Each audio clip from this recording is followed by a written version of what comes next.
We got that, dude. I just want you to know we got that. All right. Ready when you are. Go.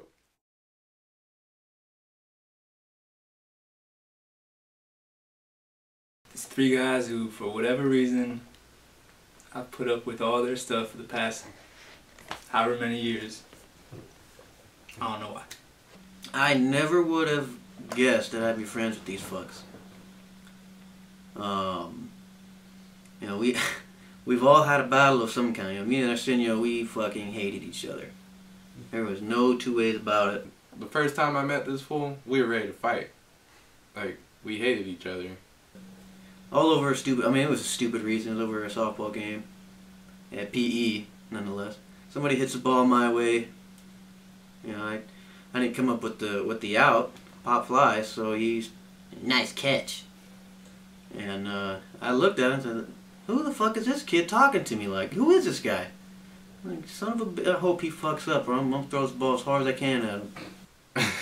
I made fun of him for dropping a ball. So as he come back and do the next play, I drop, or I miss a ground ball and goes by me or whatever. And he makes fun of me. And from that moment on, the battle began. Of course, you know, the next play, hits the ground ball, gets hit right his way, and goes right through his fingers. I guess I'll pick up the slack. Nice catch. And, you know, then I throw it in. Try to act like a badass. And since that day, for a while, even, forever, we've had a lot of battles. He never stepped down from me, and I never stepped down from him. And that, like, respect was born out of that. You know, we've grown to respect the fact that we each have our own individual minds and thoughts and perspectives on situations, and we don't get mad at each other, or I mean, we get frustrated, but that's just because we talk shit. We're ready to, you know, get on each other at any second, but when it comes to the outside world and to anybody else, we've always had each other's backs. And it's like through the battle you find brotherhood. When it came to creating a name for our entity, for this venture we're on, kind of thought back to how I always kind of described our group. I remember through the years when Rich was away and Butler was away and Senyo was away, every time they came to visit, whenever there was that moment where everyone was in the house hanging out, I never really thought about it at first, but I did as the more I did it every time it happened. I would always put on Four Brothers. And I always loved that story, directed by John Singleton.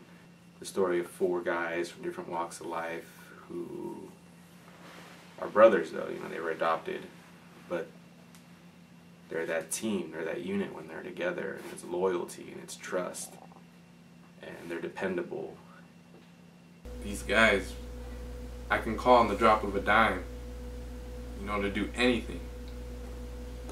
I've called Butler at 2 o'clock in the morning, say, hey, let's hit a night mission to the city. Who else would fucking say, alright, I'm down. I gotta work at 5 o'clock in the morning, so we gotta get back so I can go to work. Didn't say nothing about sleep.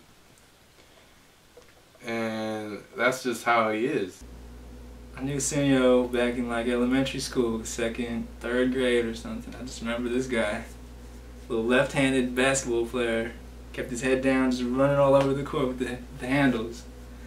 And we were cool with it. We had a class, and then the guy was smart, you know, he's about to be bumped up or something. I was like, nah, he can't be. But the next year he disappeared. I didn't see him. Just gone. And then get to high school, and there's this random guy just staring at me. And I was like, who is this guy just mugging, man? Who is this kid? And it was this fool. From there, you know, still stuck together through our different paths. Went off to New Mexico, did his thing, made San Jose, and we're still here. Butler, I've had some great battles with Butler. He made the mistake of slapping me once.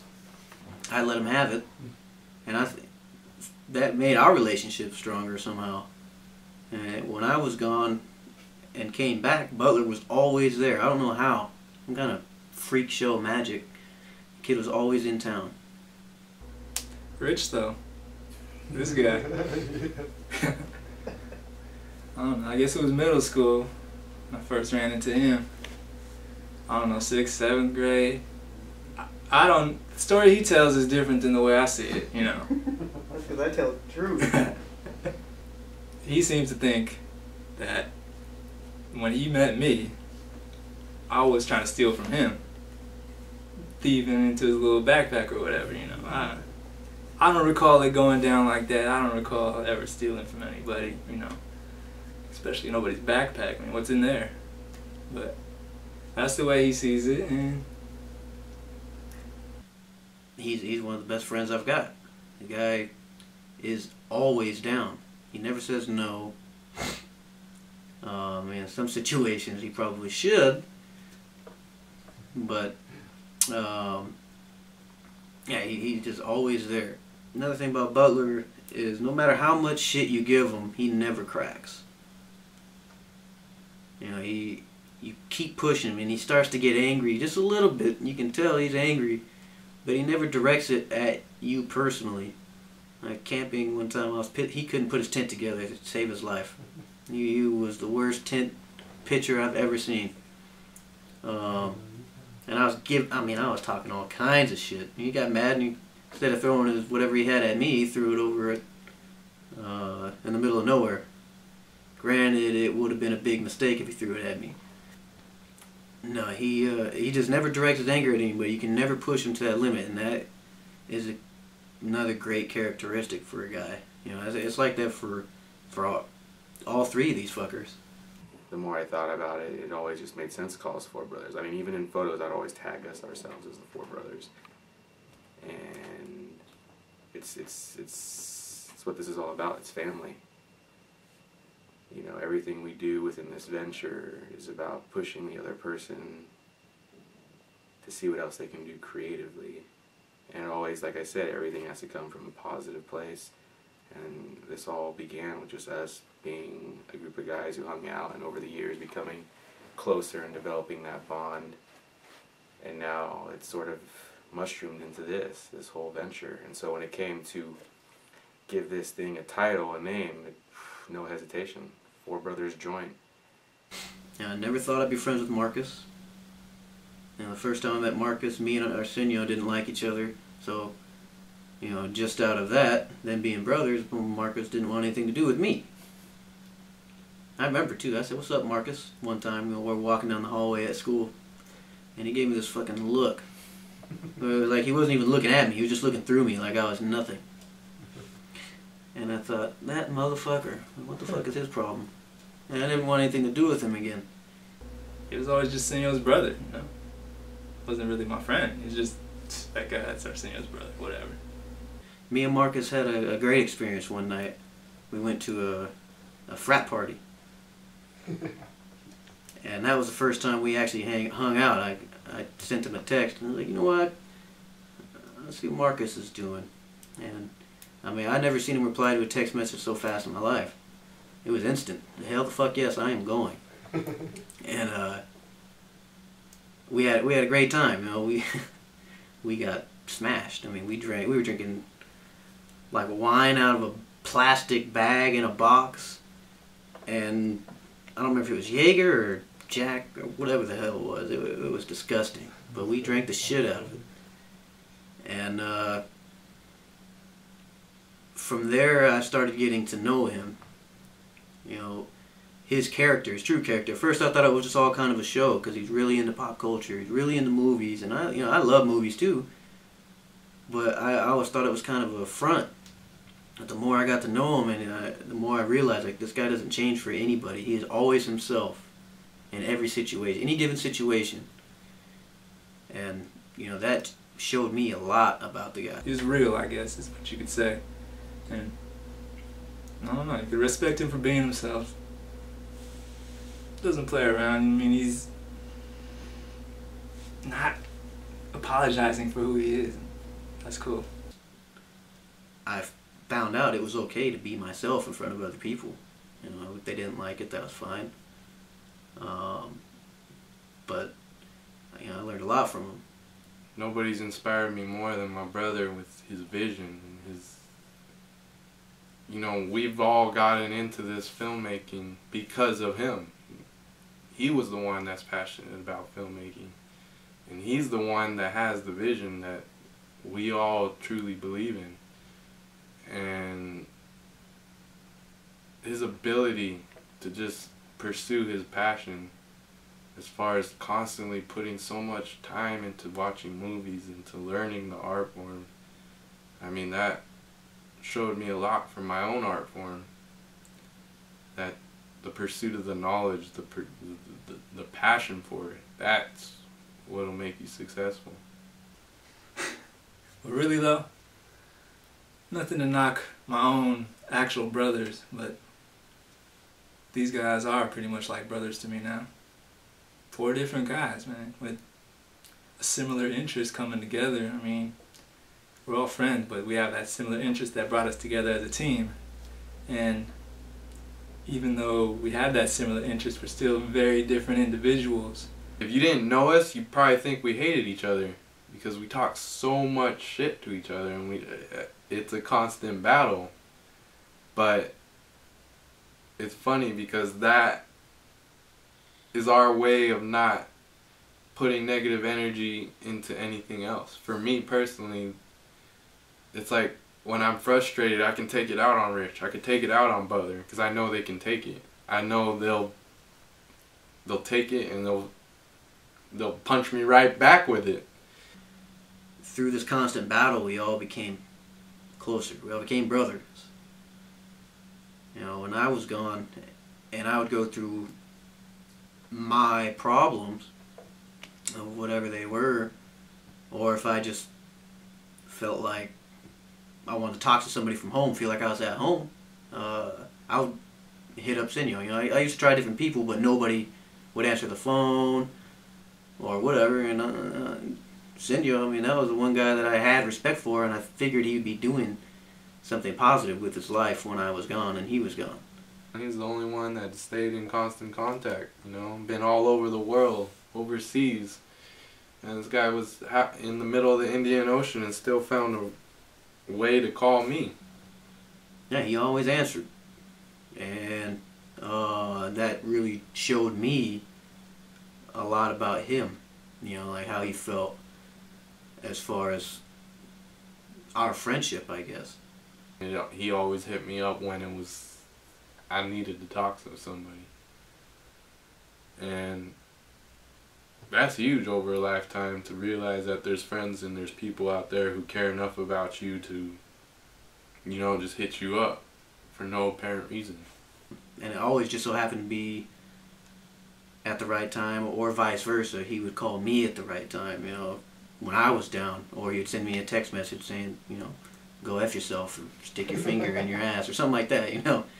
But it'd be at a time where I was kind of down, or, you know, with somebody or in a weird situation, and I would look down at the phone and I'd start laughing, and it'd kind of take my mind off of things. Kind of irritated people sometimes that I wasn't paying attention to them, but it just was always at the right time. Always when I needed like a little break from the reality of where I was at the moment.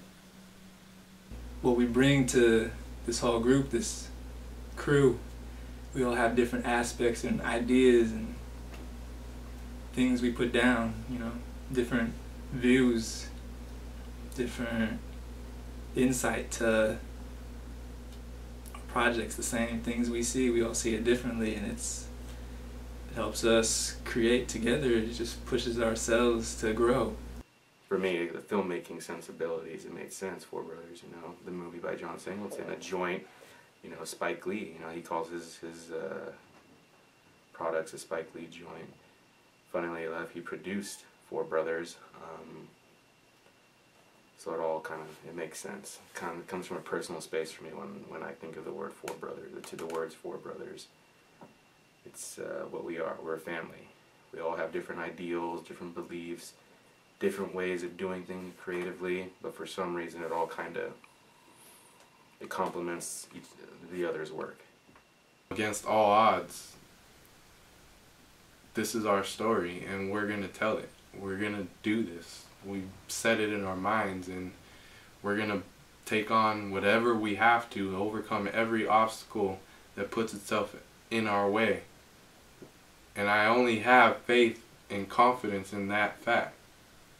It's because I know it's more than me now.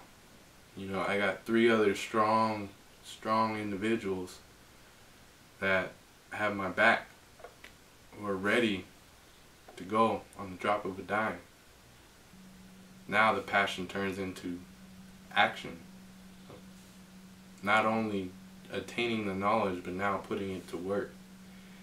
And that's what our hope is. No matter how hard I like to try to push their buttons sometimes, it doesn't happen, and they're not afraid to turn around and do the same thing back to me. And I don't know, there's something about that dynamic that I love. I always grew up fighting with my siblings, but it was for no reason. You know, if I thought I was having fun, they were angry. If they thought they were having fun, I was angry at them. But you know, with these guys, I don't feel anger ever. You know, and that finding people that you can trust like that and have those feelings for is rare. You know, I don't think a lot of people have that. A lot of people just have their significant other. But yeah, these guys motivate the shit out of me every day, and I'm thankful to have them in my life. That's what I got. Chigga! All these guys together, they all come together and we all have each other's back, and they got mine, so it's a real cool thing we got going. That's us.